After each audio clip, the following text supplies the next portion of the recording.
Welcome to another edition of the Best Business Minds, where we interview business leaders and academics who write thought-provoking books. I'm Marc Kramer, serial entrepreneur who consults with family businesses and entrepreneurs, and currently I'm teaching entrepreneurship at Vinh University in Hanoi, Vietnam.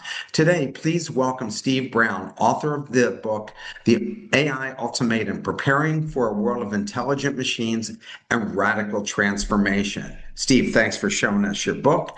So before we launch into the questions about the book, Yeah, why don't you tell us your background? Especially, I'm very interested in how do you become a futurist? I think I've always had an interest in the future. Even when I was a little boy, when I got my hands on the first computer that I had access to back in probably 1976. It's a long time ago now, when I still had hair. I could see then that this was going to change the world. And so I've always had that forward-leaning thing, but I sort of stumbled into it. So let me start my career. I have a couple of degrees in microelectronics, so there was a time when I could design chips and motherboards and write software. I don't do any of that anymore. So I'm trained as an engineer, but I spent most of my time in the computing business. So I worked for Intel for about 25 years in a range of business and marketing, HR, communications roles. And I rose to be one of Intel's two futurists. I worked in Intel labs as a futurist, helping Intel figure out what's the world like 10 years from now. Once I realized that Intel's future was looking a little less rosy than we wanted it to be, back in about 2016, I decided to go out on my own as an independent futurist and helping companies to think through how will technology reshape their businesses in the coming 5 to 10 years. I did that for about another 5 years until I got asked to go and work for DeepMind, Google's AI research labs in London. I live on the west coast of the US. I've been here almost 30 years, but I'm clearly British from my outrageous accent, so I got to go back to London and recharge my accent there. And I worked there both leading their communications, marketing and public affairs efforts as a senior director, but also as their in-house futurist, helping them think through the future of things I can't really talk about because it's all under NDA. But how does one become a futurist? I think you have to understand what a futurist is, which is it's not like I go into darkened rooms and smoke peyote and come up with big thoughts, right? That's not how you do it. Unfortunately, it's a shame it's not that way. It is a discipline where you are looking at trends, how those trends will play out over time. When I'm talking trends, I'm talking technology trends, demographic and attitudinal trends of people. And also business trends. What are the different business models? What's happening in the economy? How, like new business models like freemium was developed like 10 years or so ago. So how will these business models, technologies, and people's wants and likes and needs change over time, and how do those collide in the future, and what will that make possible? And as a futurist, you're fundamentally trying to ask and answer two vital questions. What's the future that we want to build, and what's the future that we want to avoid? And so that's what a futurist is and how you get there. Anybody can be a futurist, and I encourage everybody to participate in a conversation about how we all collectively want to shape the future with AI. What's your day look like as a futurist? Again, I wanted to ask that before we get into the book because I'm so Yeah. fascinated by this. What does your typical day look like as a futurist? I spend, if I'm not on a plane going somewhere to speak to an audience, I spend probably 2 to 3 hours a day at least, minimum, just researching. So reading white papers, listening to podcasts, reading the paper, looking at what's happening in the economy, just immersing myself in all the trends that I can get my hands on so that I stay up to date. AI is moving so fast. I spend most of my time doing that. The rest of the time is creating content, whether that is creating keynotes to be able to deliver to audiences big and small around the world, writing books, writing my blog, creating a newsletter. I'm trying to generate as much content as I can to help and reach as many people as I can. So let's look into the book. In chapter one, the AI revolution, you argue this revolution is faster and bigger than the industrial revolution. What's the clearest signals leaders are still missing? I think there's been a disregard for the true impact that AI might have. Some leaders I speak to think that AI is just chatbots. And maybe they haven't looked at chatbots. They sort of tried them a year or so ago and thought, it's okay, but it's not going to change my business. AI is moving so quickly, I think that they probably have not thought through the implications of as these things grow up and become agents, and we can talk more about agents, how is that going to retool their business entirely? So I think that's what they miss, is that this is not a linear change. This is an exponential change. And change, when it's exponential, it feels linear to begin with and then suddenly takes off. And that's what I think people are missing, is we are on an exponential curve, and this will bite people in the bum if they don't pay full attention. Worried myself that the people who are using this are not thinking of the larger implications for society, in the sense of that if we keep eliminating Mm-hmm. jobs, who's going to buy the products from them anyway? Yeah. I don't think all they can think about is, hey, I can reduce cost, have more money, but you're actually going to have less money, because if people are not employed, and then there's upheaval in society, because there'll be mass chaos if we're having mass layoffs and people don't have anything to do. It'll be like the Great Depression. Couldn't agree I more. have a real concern that government and especially corporate leaders haven't given this a lot of thought, because I think this is the biggest game-changing technology in the history of mankind. What do you think? Yeah, and we don't have long to get ready for it. I completely agree. One of the things I talk about in the book is that leaders now have additional responsibilities that extend beyond the walls of their companies, of their organizations.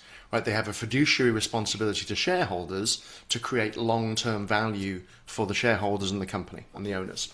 In order to do that, you're completely right. Because workers are consumers, if we put everybody out of work, if we use what I call 20th century thinking, 20th century thinking is, for the last 50 years of IT, we've used IT to improve productivity, improve efficiency, and cut costs. As a I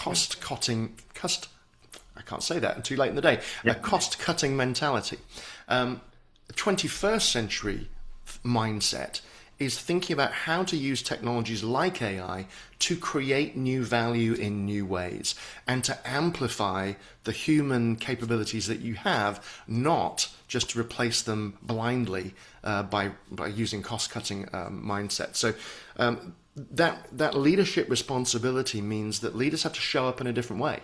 They have to bring a different mindset, and they have to think, instead of how do I reduce headcount and save money, now you think, how do I amplify the talent I have? How do I make AI the engine of my company instead of people being the engine of my company, and use the human talent I have to oversee that AI engine and think about things in a different way? Business leaders think about things from sort of the lens of scarcity, right? They've got limited resources. With AI, you can scale that and you can have abundant resources. And that means you change your business model. So instead of your revenue being related to the number of hours your people work and the amount of work that they put in, now your revenue is related to the outcomes that you can generate by combining your people and your AI capabilities. And that mindset helps you to grow and become a more impactful organization, and not put people on the street without something to do. Because you're right, we're going to completely collapse the economy if we don't have that mindset. Yeah, I mean, I think it's scary that when Bill Gates, Elon Musk, and other leaders only talk about eliminating jobs and don't talk at all about job creation, or how they're going to use AI to free people up to use their minds to create new products and services and to enhance the customer experience. There's no conversation about that at all they do is send fear running through. I mean, I'm teaching at Vin University, and when I speak around the country, parents are asking me, what should my child major in that's not going to be eliminated, because I'm reading these leaders around the Mm-hmm. world, and they're not talking about oh, here's the job your child should be focused on. All they talk about is that 98% of all jobs will be eliminated by AI. I mean, like a huge number. So I think before almost government has to step in and limit what AI can do until they figure out how to get the people across the bridge before it burns down, right? So let's step back a little bit. I think, and I discuss this in the book as well. There are the things that AI and robots can automate, and things that AI and robots should automate, and they're not the same thing. And we need to have a conversation as a society about the things that we want AI to be involved in. We want it to be involved in dirty, dangerous, boring, repetitive work, for sure.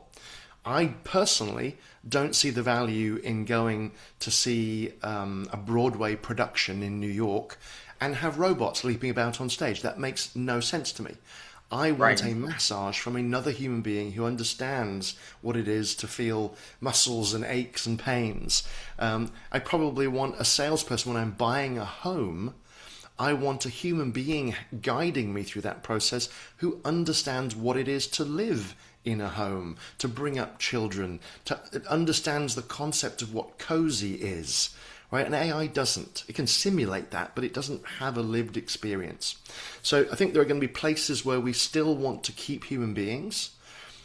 For sure, there are going to be a lot of jobs that it makes sense to automate. And over time, we're going to move people from the jobs that AI can do better than humans into the jobs that humans can do better than AIs.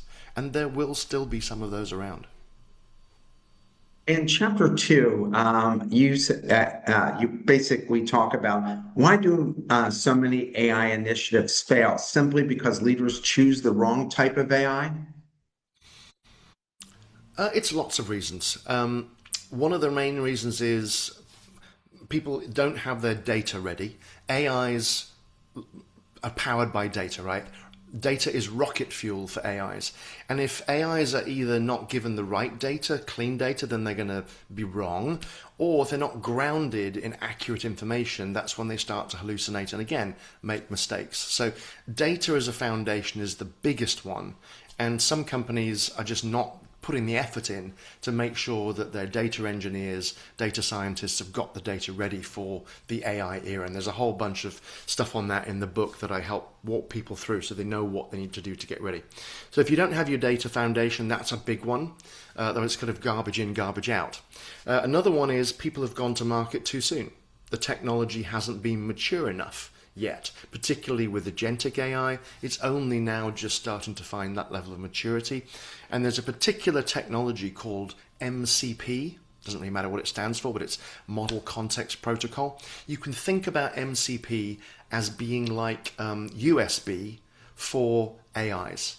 So it allows you to plug AIs into existing systems like customer systems, like CRMs, ERP systems, and to connect it to tools like search and tax calculators and checking the weather and that sort of thing. So having that ability to plug things together is only just starting to mature. So to some extent, people went a little too soon.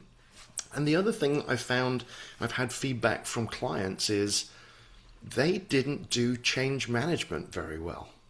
And that is a huge piece of what leaders should be doing, bringing people along with them and making sure that they manage the change.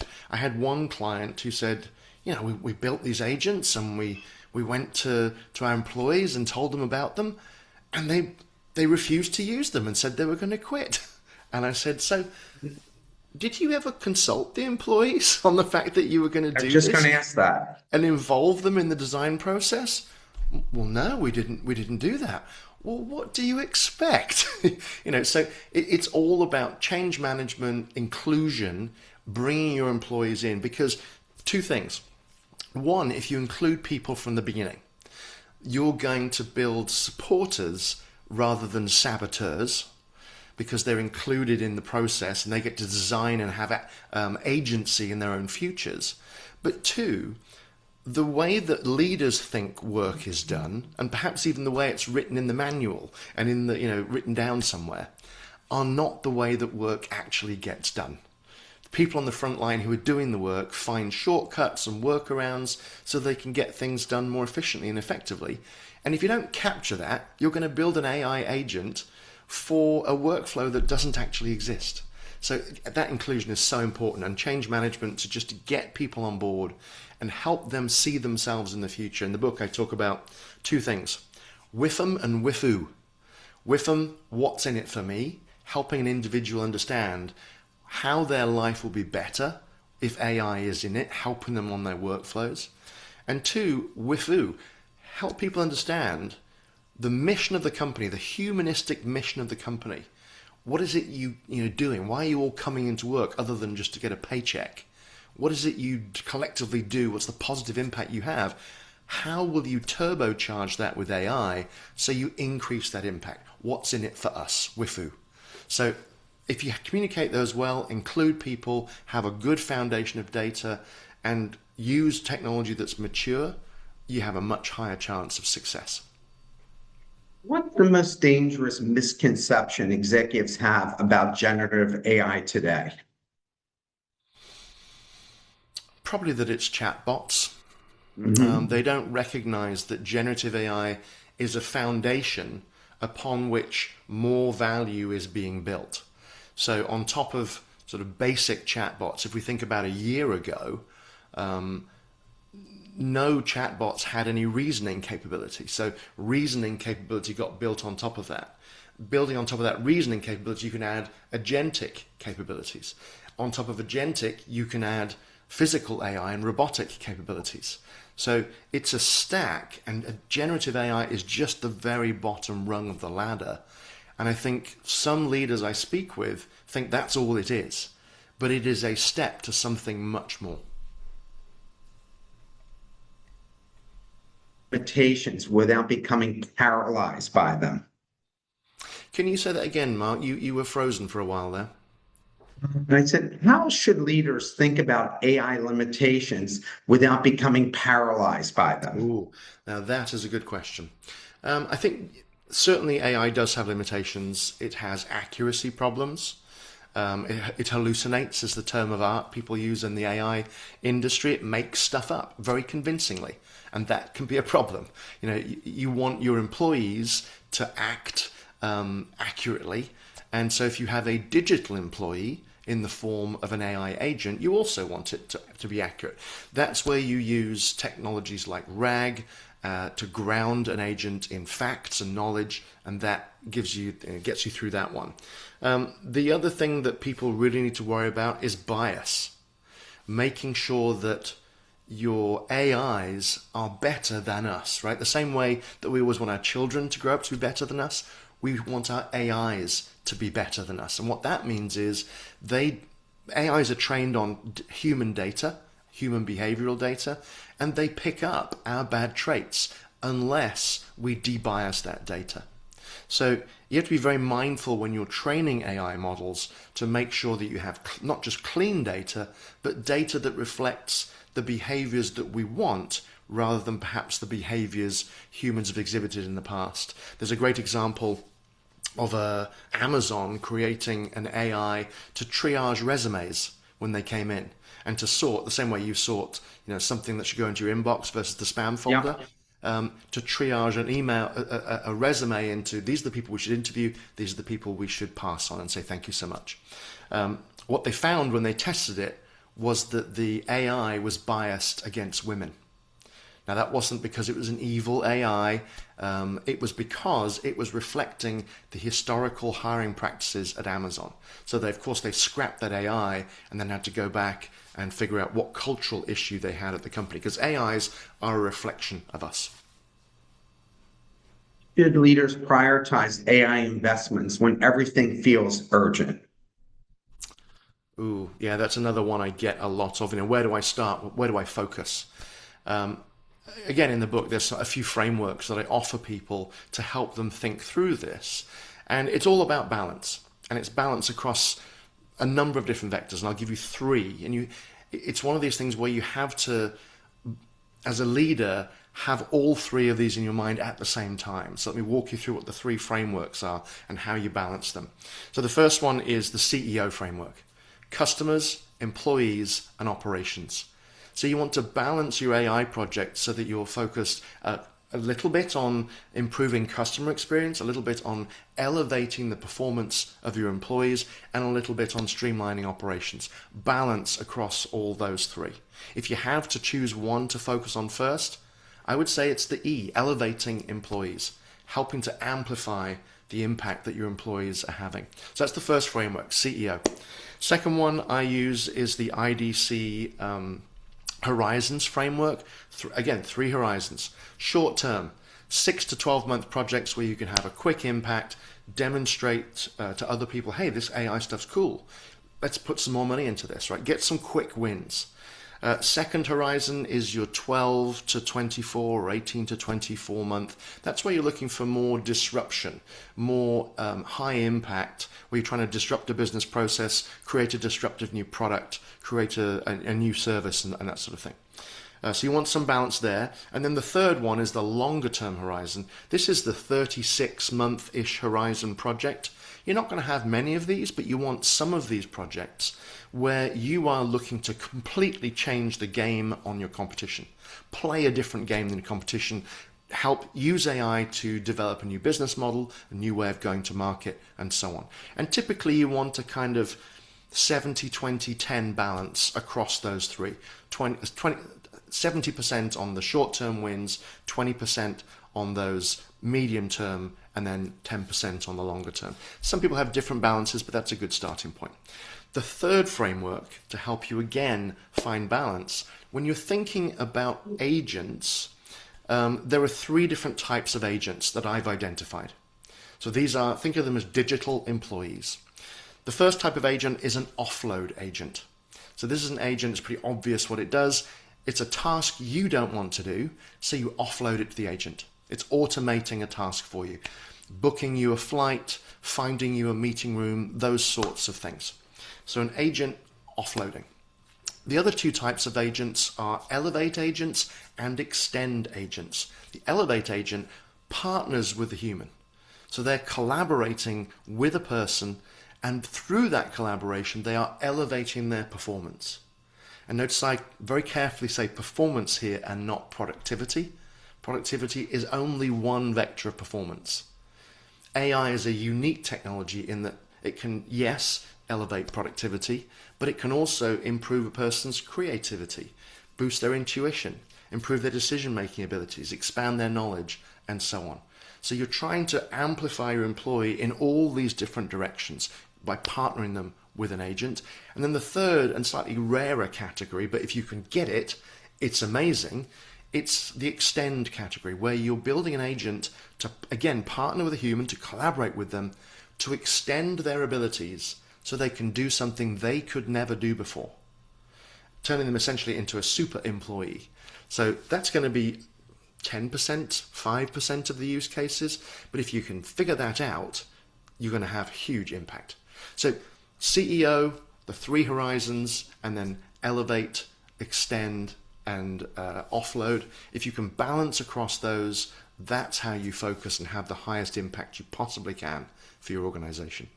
And that was a lot, but at least we got there. No, no, no. It was all good. In fact, I'm building using AI to help me build a plan to launch unicorn companies in Vietnam.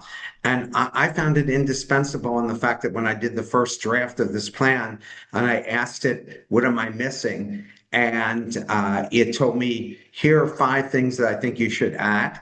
And then I researched them, added those things, and asked them, if I'm pitching to the senior leadership of my university and I have to include faculty and students, and, this is what we're trying to achieve, then it gave me some additional feedback.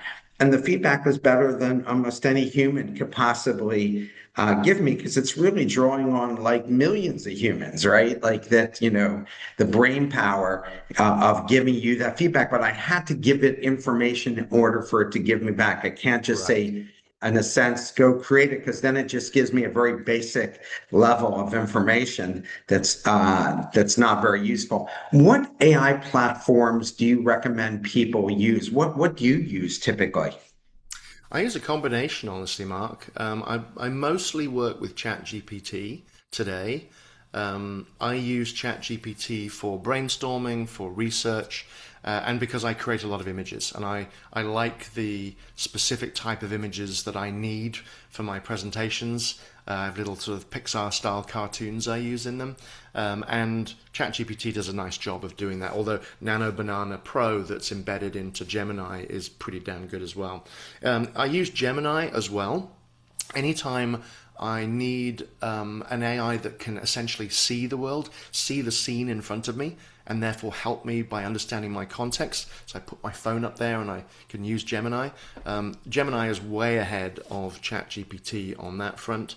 I also use it for a voice assistant if I need something quickly with a voice.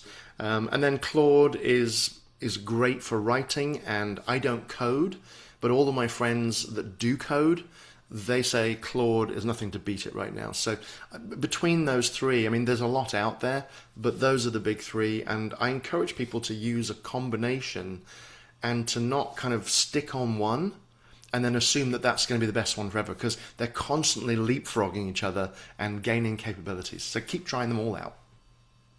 Yeah, we have two students who've created an AI venture called MindPound. They now have 47,000 clients around the world.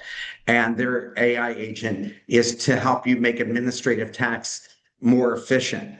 And they have been growing by leaps and bounds with no marketing dollars whatsoever, and venture capital people chasing them. And it's just a 23-year-old and a 22-year-old 2.5 years ago that built this, but now closing on 50,000 global customers, which is amazing. So, what separates organizations that pilot AI from those that actually scale it? I mean, some of it is planning the capacity to be able to scale, right? You can pilot something, but then you may not realize, oh, I'm going to need a lot more compute resource to scale this across. I'm going to need to upgrade my networking capabilities to scale this. I'm going to need to upgrade my either on-site compute capacity or to have a flexible agreement and be able to get the capacity I need with a cloud provider. So there's this sort of that capacity. But also, I mean, piloting is one thing, but then you have to bring everybody along with you. So it's classic change management. You have to get everybody involved, get them all enthused, and be able to train people, not just on how to use this stuff, but to fuel their curiosity and get them excited to lean forward and try this stuff out. That's how you scale. You have to bring the whole organization along with you, and that is a classic communications change management effort. Which AI application category is delivering the fastest ROI right now, and why?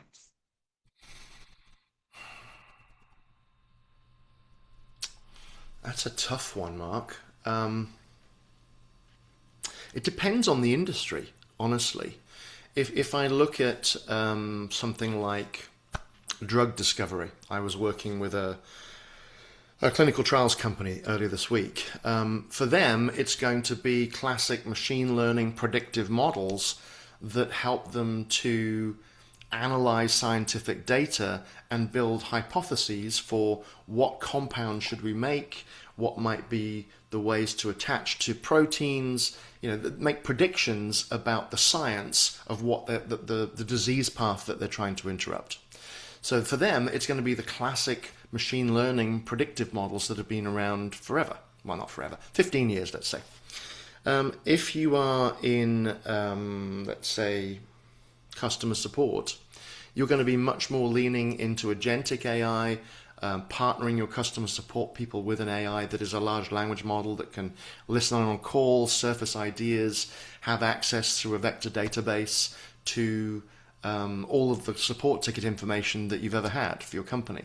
So it really depends on the use case as to which flavor of AI you need to use.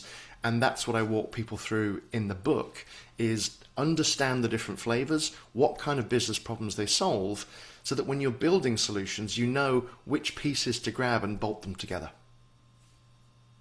One example where AI revealed a value a company didn't even know existed. that people found value the company didn't even know existed. I mean, people are finding amazing insights that are surprising them. Let's give you that example. So Starbucks built a system called Deep Brew. It's a classic machine learning piece of software.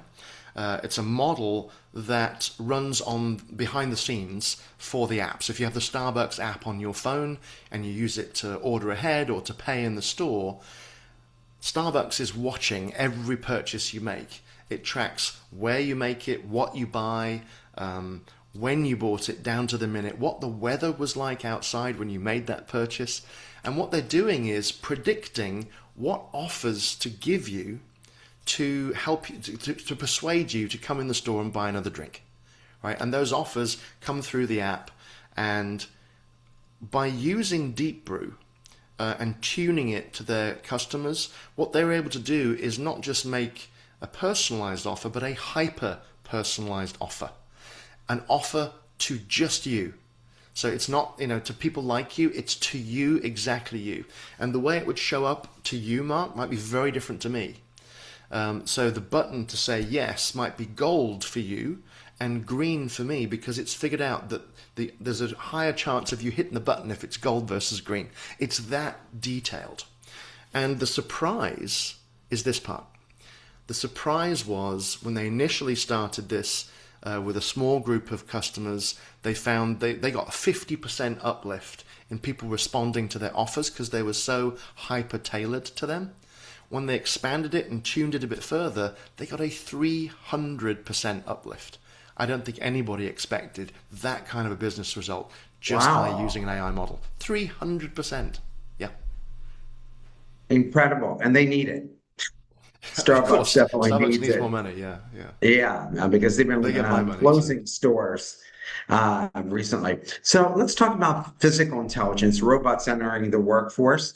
Why is now the moment robots are moving from labs into real workplaces? And when you see video of what MIT and others are doing and how these robots Yeah. are able to handle the most meticulous things. I mean, I know people are telling people, oh, you know what, you're better off being a plumber or electrician or something along those lines. But I see within 5 years, the robots are going to be knocking on our door and handling those jobs as well. So why is now the moment robots are moving from labs into real workplaces? Yeah, it's a good question. The why now.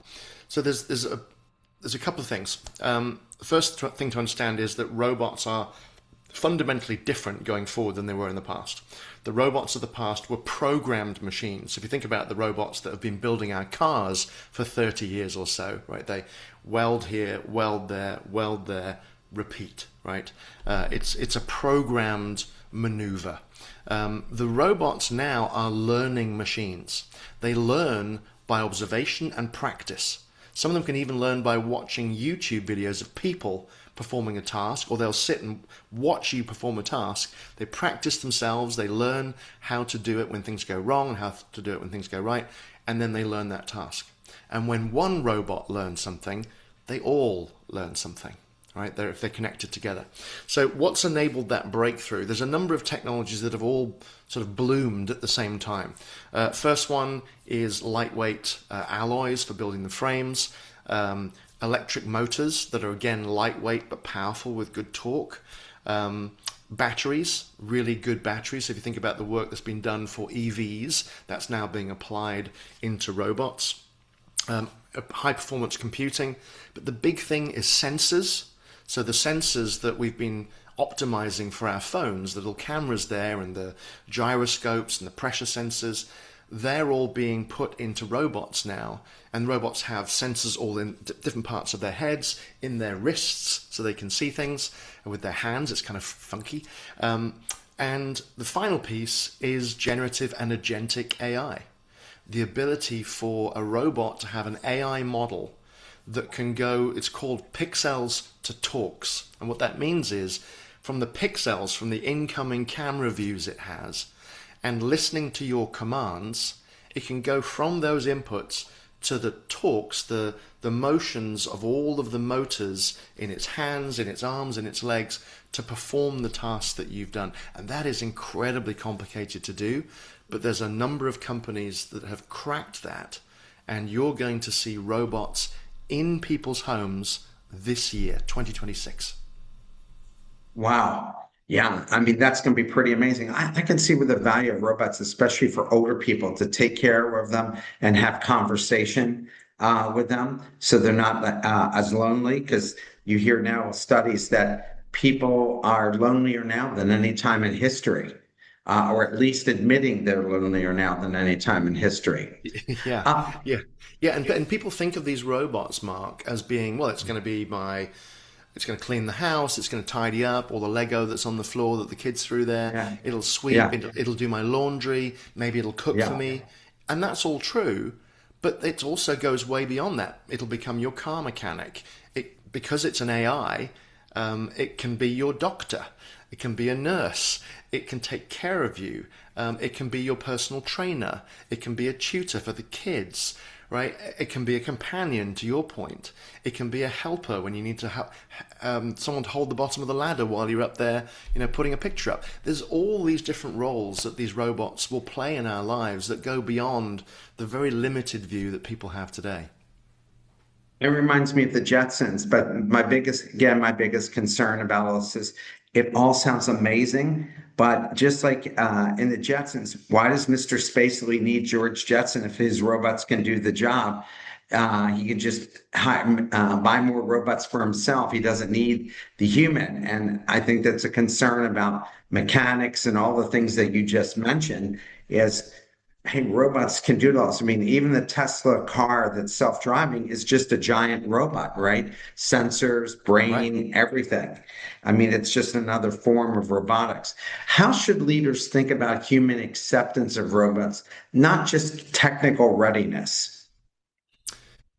Yeah, I mean, you can get a robot ready, but there will be a percentage of the population who are like, hell no. I, Yeah. I don't want that in my house. Too scary. I think a big piece of it is rigorous testing and security to build trust.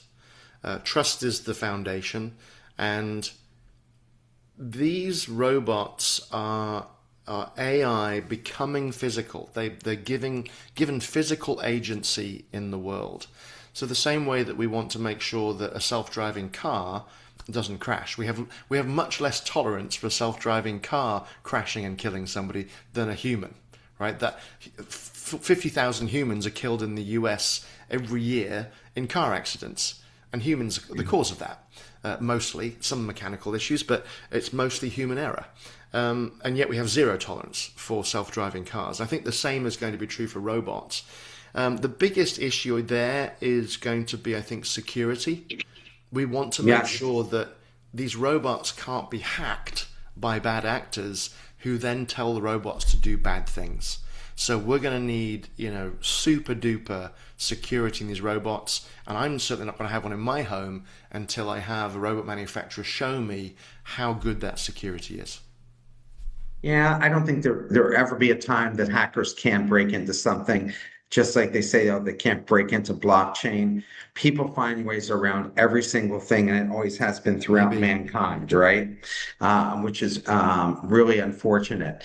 In chapter 7, process orientation, blending human and AI capabilities, you emphasize orchestration over automation. What's the difference in practice? Yes, I think at least the initial work that all leaders have to now think about is that leaders are now overseeing a blended workforce. Now, an all human workforce is the past. The workforce of the future, and when I say the future, I mean this year, is a blend now of human beings, agents, so digital employees, and if you have a physical aspect to your work, robots. And those robots may come more in the 27, 2028 timeframe. But you now have this blended workforce. So what you need to do is look at every business process that you have, map it out task by task, and then ask the tough question.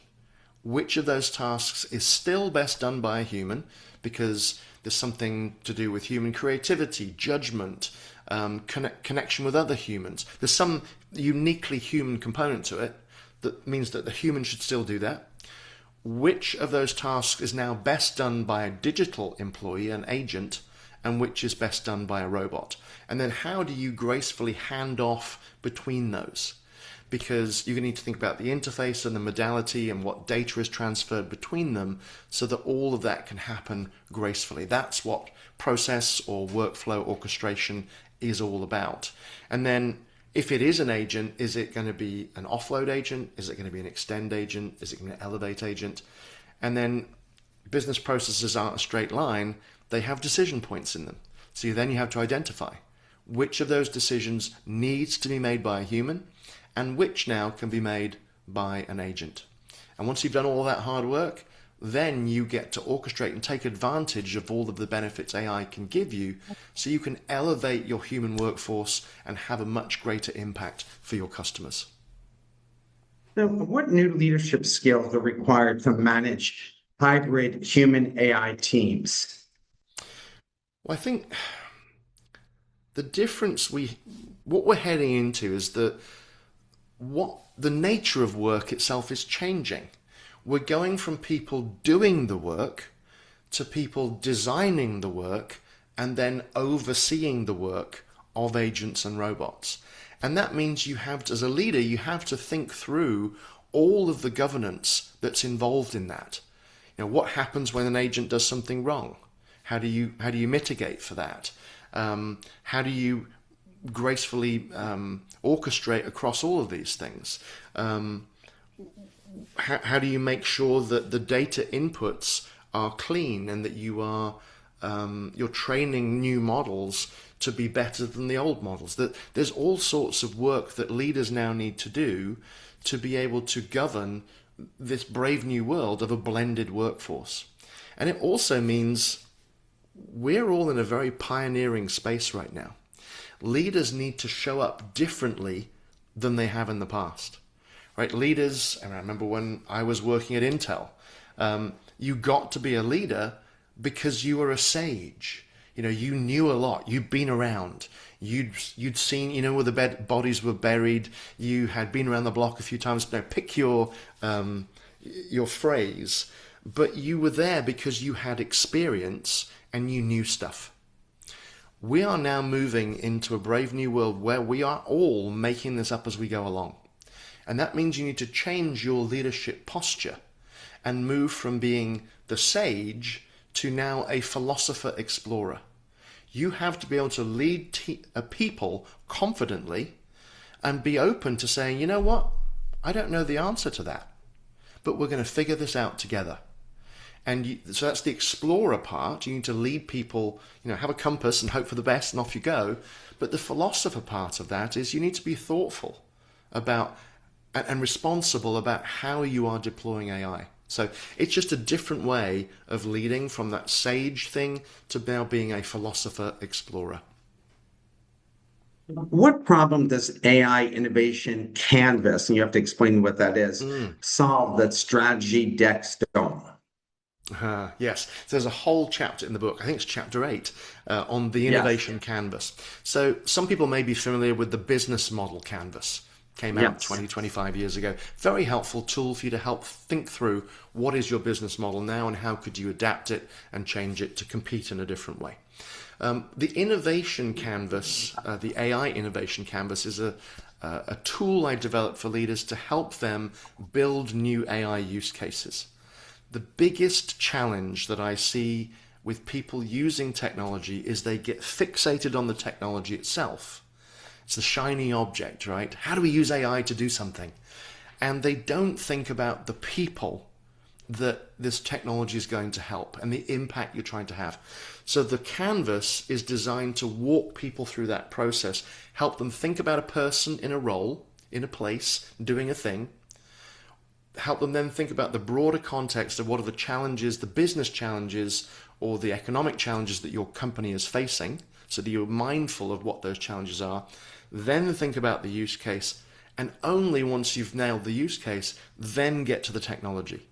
And it's a process to help you break that down into what are the technology building blocks that I'm going to stitch together to bring this use case to life. And then the final section of the canvas helps you think through, okay, well, how do I get started? What are the things I need to do? Is there IP that I need? Do I need to partner with new people? What data do I need is a big piece of it. What training do I need? Do I need to hire in new talent? So it walks you through that whole process. So it's an incredibly practical way to go from a person to solving a problem that's going to have real impact for the business, whether that person you're solving for is a customer or an employee inside your four walls. Part of the canvas do teams underestimate the most? When they're using the canvas, Yes. um, I think they underestimate what AI can actually do. They tend to. I've run workshops and I help organizations to develop lots and lots of use cases. So I will spend half a day, or sometimes 2 days with a client on site, room full of people, working in teams, generating use cases. And the thing that I see most is people tend to naturally go to offloading tasks. They pick something that they don't want to do and they say, well, AI can do that for me.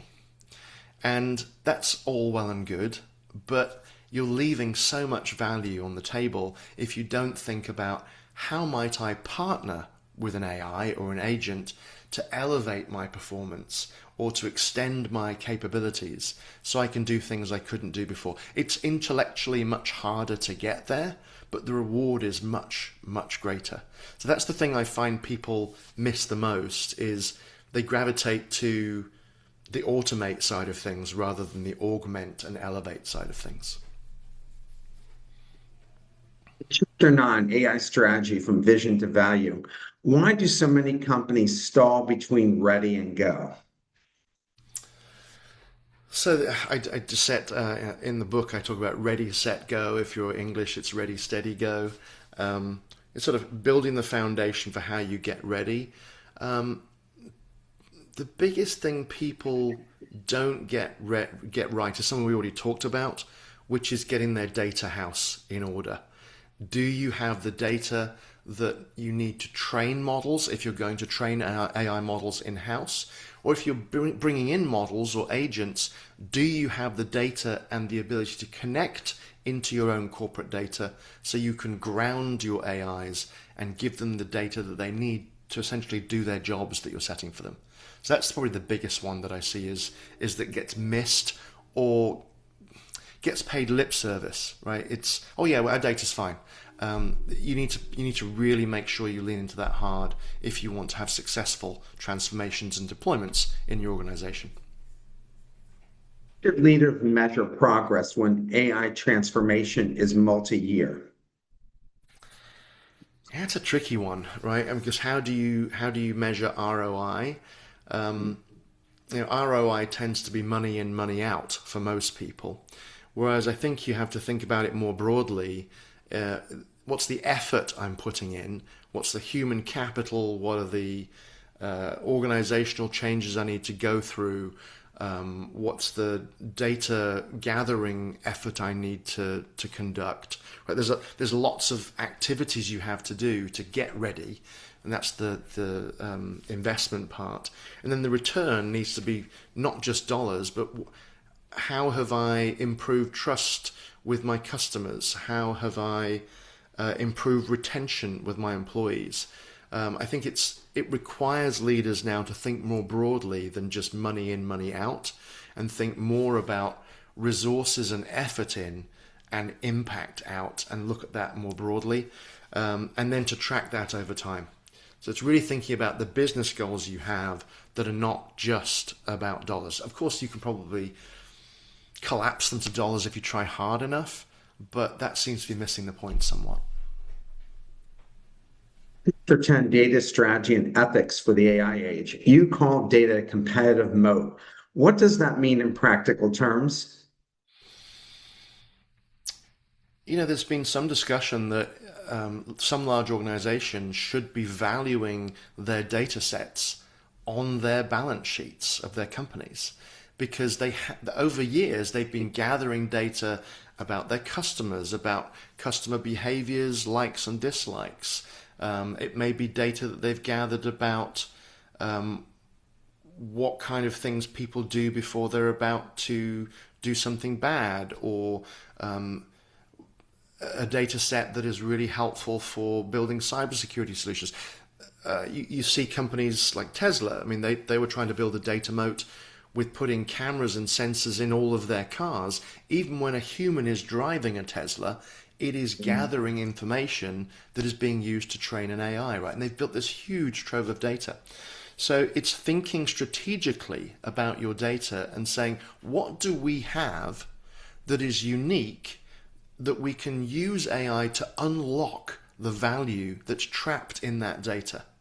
And how do we use that to create a new product, a new service, a new capability that helps us compete in the marketplace and that gives us an advantage because our competitors don't have that data, or they don't have as rich a data set as we do.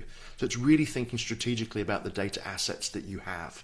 And if you don't have great data assets, think about, who do I partner with? What data do I need to gather? Some people even build new products or services to gather the data that they need to build another product. and a great example of that, of course, is Google. There's a reason they gave away Google Maps on your phones for free. It's because they want to gather your location data. And once they know your location, they can sell you all kinds of location-based services and advertising. Yeah, I wonder what's going to happen to Google over the long term because I rarely use Google now. I just use Chat or Gemini to look up information, and I assume they'll start putting ads on those as well, Mhm. since we're going and using that instead of their search engine, because we find the information accurate, more substantive to do that. What's going to happen to these kinds of companies like Google? Currently, you're in the minority, Mark. Most people are still using Google. Google search, I think, rose about 15, 17% last year. So people are using Google search more than ever. And the fact that they have turbocharged search with now AI supported search means that I think people will still be doing that.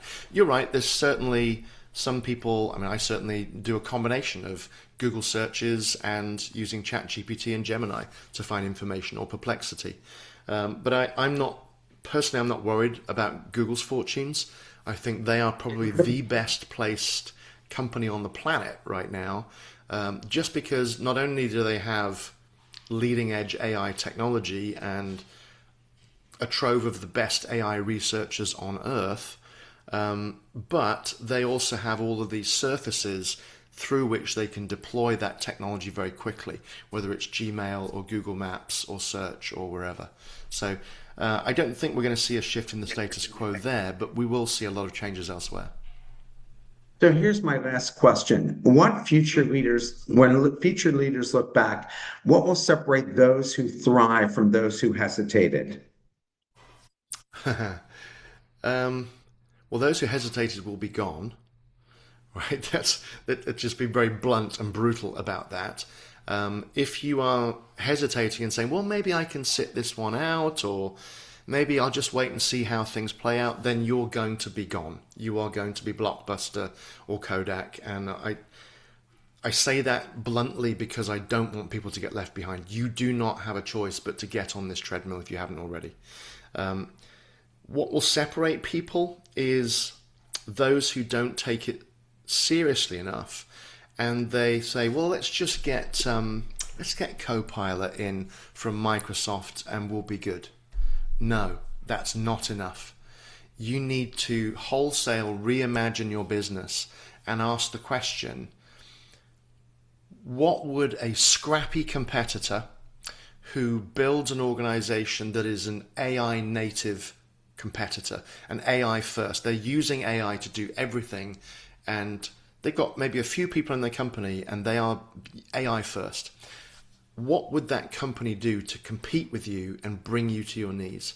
If you're not thinking about that and then using that exercise to help inform how you're going to use AI to compete in that way, then you're going to disappear. So that's the biggest thing I would advise people is think about how would a scrappy competitor use AI, they're an AI native, AI first company, come after you, and be ready for that because it's going to happen.